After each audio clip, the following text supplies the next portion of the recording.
মার্কিন president Donald Trump জোর দাবি করছিলেন যে ইরানের প্রতিরক্ষা ব্যবস্থা তারা তছনছ করে দিয়েছেন, তবে তেহরান দিয়েছে এক বিধ্বংসী জবাব।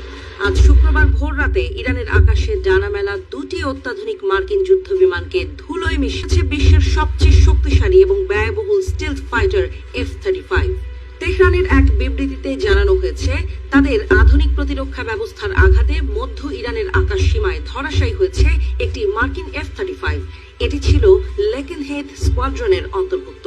ইরানের মিসাইল যখন লক্ষ্য ভেদে আঘাত হানে, তখন বিশাল অগ্নিগোলক হয়ে বিমানটি মাটিতে আছড়ে পড়ে।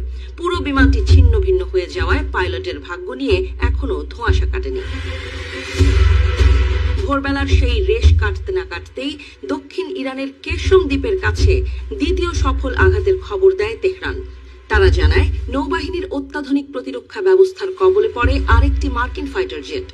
যান্ত্রিক ত্রুটি নয়, বরং নিখুঁত নিশানায় বিমানটি আঘাতপ্রাপ্ত হয়ে হেঙ্গাম ও কেশম দ্বীপের মাঝামাঝি এলাকায় পারস্য উপসাগরের নীল জলে চিরতরে তলিয়ে গেছে।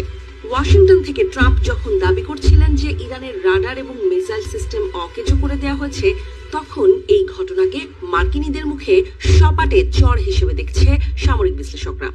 ইরানি বাহিনী তাদের বিবৃতিতে ট্রাম্পকে সরাসরি মিথ্যাবাদী সম্বোধন করে বলেছে, তাদের সমন্বিত বিমান প্রতিরক্ষা নেটওয়ার্ক আগের চেয়ে বেশি শক্তিশালী এবং শত্রুর যে কোনো আস্ফালন চূর্ণ করতে সক্ষম।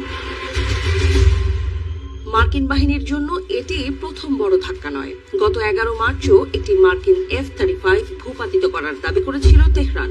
যদিও মার্কিন গণমাধ্যম সে সময় দাবি করেছিল বিমানটি জরুরি অবতরণ করেছে, কিন্তু পরবর্তীতে NPR এর প্রতিবেদনে উঠে আসে যে ইরানের গোলায় বিমানটি এতটাই ক্ষতিগ্রস্ত হয়েছে যে সেটি আর কোনোদিন আকাশে ডানা মেলতে পারবে না।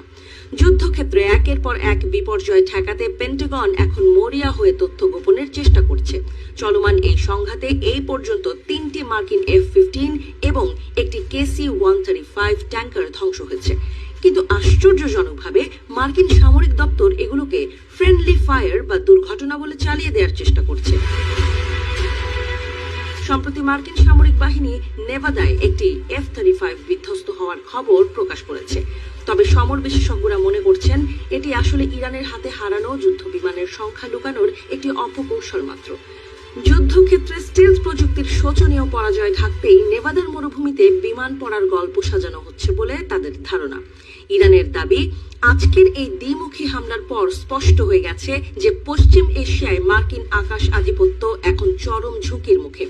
ইরানের তৈরি নতুন প্রজন্মের রাডার এবং ইন্টারসেপ্টরগুলো মার্কিন স্টিলথ প্রযুক্তিকে বৃদ্ধাঙ্গুলি দেখাচ্ছে। তেহরানের মতে হোয়াইট হাউসের গলাবাজি আর বাস্তব যুদ্ধের ময়দান যে সম্পূর্ণ ভিন্ন, তা আজ পারস্য উপসাগরের আকাশে আরও একবার প্রমাণিত হলো।